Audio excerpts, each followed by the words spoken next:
ಇನ್ನು ಜೈಲಲ್ಲಿ ರಾಜಾತಿಥ್ಯ ಪ್ರಕರಣಕ್ಕೆ ಸಂಬಂಧಪಟ್ಟಂತೆ ಮುಖ್ಯಮಂತ್ರಿ ಸಿದ್ದರಾಮಯ್ಯ ಖಡಕ್ ವಾರ್ನಿಂಗ್ ಕೊಟ್ಟಿದ್ದಾರೆ.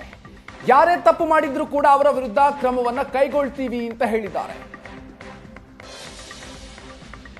ಸಿಎಂ ಸಿದ್ದರಾಮಯ್ಯ ಹರಪನಹಳ್ಳಿಯಲ್ಲಿ ರಿಯಾಕ್ಷನ್ ಕೊಟ್ಟಿದ್ದಾರೆ. ಜೈಲಿನ ವ್ಯವಸ್ಥೆಯ ಬಗ್ಗೆ ನಾಳೆ ಮೀಟಿಂಗ್ ಕರೆದಿದ್ದೀವಿ, ಮುಂದೆ ಈ ರೀತಿಯ ಘಟನೆಗಳು ನಡೆಯದಂತೆ ಕ್ರಮವನ್ನ ಕೈಗೊಳ್ತೀವಿ ಅಂತ ಹೇಳಿದ್ದಾರೆ ಮುಖ್ಯಮಂತ್ರಿ ಸಿದ್ದರಾಮಯ್ಯ. ಜೈಲಿನ ಡಿಜಿ ರಜೆಗೆ ಹೋಗಿದ್ರು ಅಂತ ಸಿಎಂ ಸಿದ್ದರಾಮಯ್ಯ ಹೇಳಿದ್ದಾರೆ.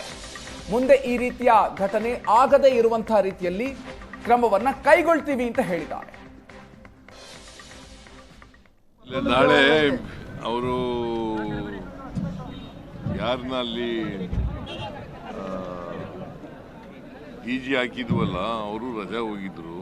ಅದಕ್ಕೆ ನಾಳೆ ಮೀಟಿಂಗ್ ಕರೆದಿದ್ದೀವಿ, ಹೋಮ್ ಮಿನಿಸ್ಟರ್ ಮೀಟಿಂಗ್ ಕರೆದಿದ್ದಾರೆ. ಯಾರು ತಪ್ಪು ಮಾಡಿದ್ದಾರೆ ಅವ್ರ ಮೇಲೆ ಸೀರಿಯಸ್ ಕ್ರಮ ತಗೋತೀವಿ, ನಂಬರ್ 1. ನಂಬರ್ 2, ಮತ್ತೆ ಇನ್ನು ಮುಂದೆ ಈ ಥರ ಆಗಬಾರ್ದಾಗ ನೋಡ್ಕೋತೀವಿ. ನಾಳೆ ಅವರು ಯಾರನ್ನ ಅಲ್ಲಿ ಡಿಜಿ ಹಾಕಿದ್ವಲ್ಲ, ಅವರು ರಜಾ ಹೋಗಿದ್ರು.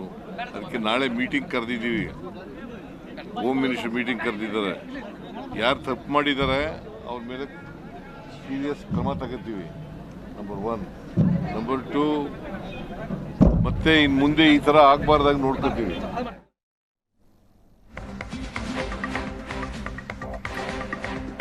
ಹರಪನಹಳ್ಳಿ ಸೆಂಟ್ರಲ್ ಜೈಲಿನ ಕರ್ಮಕಾಂಡಕ್ಕೆ ಸಂಬಂಧಪಟ್ಟಂತೆ ಗೃಹ ಸಚಿವರು ಎಚ್ಚೆತ್ತುಕೊಂಡಿದ್ದಾರೆ. ಕಾರಾಗೃಹ ಎಡಿಜಿಪಿ ಜೊತೆಗೆ ಚರ್ಚಿಸಿ ಕ್ರಮಕ್ಕೆ ಸೂಚಿಸಿದ್ದೀನಿ ಅಂತ ಹೇಳಿದ್ದಾರೆ. ಸುವರ್ಣ ನ್ಯೂಸ್ ವರದಿಯ ಬಳಿಕ ರಾಜ್ಯ ಸರ್ಕಾರ ಎಚ್ಚೆತ್ತುಕೊಂಡಿದೆ. ಇದು ನಾನ್ಸೆನ್ಸ್, ಇದನ್ನೆಲ್ಲ ಸಹಿಸಿಕೊಳ್ಳೋದಕ್ಕಾಗಲ್ಲ ಅಂತ ಹೇಳಿದ್ದೀನಿ ಅಂತ ರಿಯಾಕ್ಷನ್ ಕೊಟ್ಟಿದ್ದಾರೆ. ದಯಾನಂದ್ಗೆ ವರದಿ ಕೊಡೋದಕ್ಕೆ ಹೇಳಿದ್ದೀನಿ, ಸಭೆ ಮಾಡ್ತೀನಿ ಅಂತ ಬೆಂಗಳೂರಲ್ಲಿ ಗೃಹ ಸಚಿವ ಪರಮೇಶ್ವರ್ ಹೇಳಿಕೆ ಕೊಟ್ಟಿದ್ದಾರೆ. ಈಗ ಹಿಂದೆ ಕೂಡ ಭಾಳಷ್ಟು ಕಡೆ ಇಂಥದ್ದು ಆದಂಥ ಸಂದರ್ಭದಲ್ಲಿ ಮಂಗಳೂರಿನಲ್ಲಿ, ಬೆಳಗಾಮಲ್ಲಿ ಇಲ್ಲೆಲ್ಲ ಆದಾಗ ಅಧಿಕಾರಿಗಳನ್ನ ಕೆಲವ್ರನ್ನ ಸಸ್ಪೆಂಡ್ ಮಾಡಿ ಅವ್ರ ಮೇಲೆ ಕ್ರಮನೂ ಕೂಡ ತಗೊಂಡಿದ್ದೇವೆ. ಆದರೆ ಇಲ್ಲಿ ಪದೇ ಪದೇ ಈಗ ಆಗ್ತಾ ಇದೆ ಅಂತೇಳಿ ಹಿಂದೆ ಕೂಡ ಈ ರೀತಿ ಆದಂಥ ಸಂದರ್ಭದಲ್ಲಿ ಕೆಲವರನ್ನು ಸಸ್ಪೆಂಡ್ ಮಾಡಿತ್ತು. ಈಗ ನಾನು ನೆನ್ನೆದು ಕೂಡ ನಮ್ಮ ಯಾರು ಇನ್ಚಾರ್ಜ್ ಇದ್ದಾರೆ ದಯಾನಂದ್ ಅವರು, ಅಲ್ಲಿ ADGP ಅವರನ್ನು ನಾವು ಮುಖ್ಯಸ್ಥರನ್ನಾಗಿ ಮಾಡಿದ್ವಿ. ಅವರು ನೆನ್ನೆ ಏನೋ ರಜೆ ಇದ್ದಾರೆ ಅಂತ ಇದ್ದರು. ನಾನು ಮಾತಾಡಿದೆ ಅವರಿಗೆ, ಪದೇ ಪದೇ ಈ ರೀತಿ ಆಗ್ತಾಯಿದೆ, ಯಾರು ಇದಕ್ಕೆ ಹೊಣೆ ಆಗ್ತಾರೆ, ಯಾರು ಸೂಪರ್ಡೆಂಟ್ ಇದ್ದಾರೆ, ಯಾರು ಕೆಳಗಿನ ಲೆವೆಲಿನ ಅಧಿಕಾರಿಗಳಿದ್ದಾರೆ, ಅವ್ರ ಮೇಲೆ ಇಮಿಡಿಯೇಟಾಗಿ ಕ್ರಮ ತಗೊಳ್ಬೇಕು, ನನಗೆ ವರದಿಯನ್ನು ಕೊಡಬೇಕು ಅಂತ ನೆನ್ನೆ ಕೇಳಿದ್ದೇನೆ. But I will not tolerate this nonsense. Enough is enough. ಯಾಕೆಂದರೆ ಇದು ತುಂಬ ಈ ರೀತಿ ಆಗಬಾರ್ದು. ಇದು ನಾವು ಅಲ್ಲಿ ಕೆಲವು ಸಂದರ್ಭದಲ್ಲಿ ಸ್ಟಾಫ್ ಕಡಿಮೆ ಇದ್ದಾರೆ ಅಂತ ಹೇಳ್ತಾರೆ, ಆದರೆ ಇರುವಂಥ ಸ್ಟಾಫ್ಸು ಸರಿಯಾಗಿ ಕೆಲಸ ಮಾಡಬೇಕಲ್ವ. That is not an excuse. ಹಂಗಂತೇಳಿ ಸ್ಟಾಫ್ ಕಮ್ಮಿ ಇದ್ದಾರೆ ಅಂತೇಳಿ TV ಕೊಟ್ಬಿಡೋದು, ಅವ್ರಿಗೆ ಮೊಬೈಲ್ ಕೊಡೋದು ಅಥವಾ ಇನ್ನೇನೋ ಕೊಡೋದು, ಇವೆಲ್ಲ ಮಾಡಿದರೆ ಜೈಲಂತ ಅನ್ನಿಸ್ಕೊಳ್ಳೋದೇ ಇಲ್ಲ.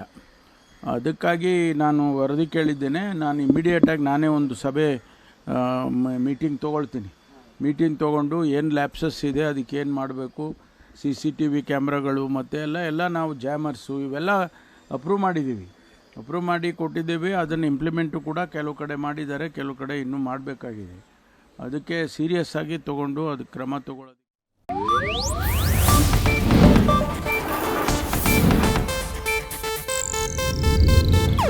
ಇದು ಏಷ್ಯಾನೆಟ್ ನ್ಯೂಸ್ ನೆಟ್ವರ್ಕ್ ಪ್ರಸ್ತುತಿ.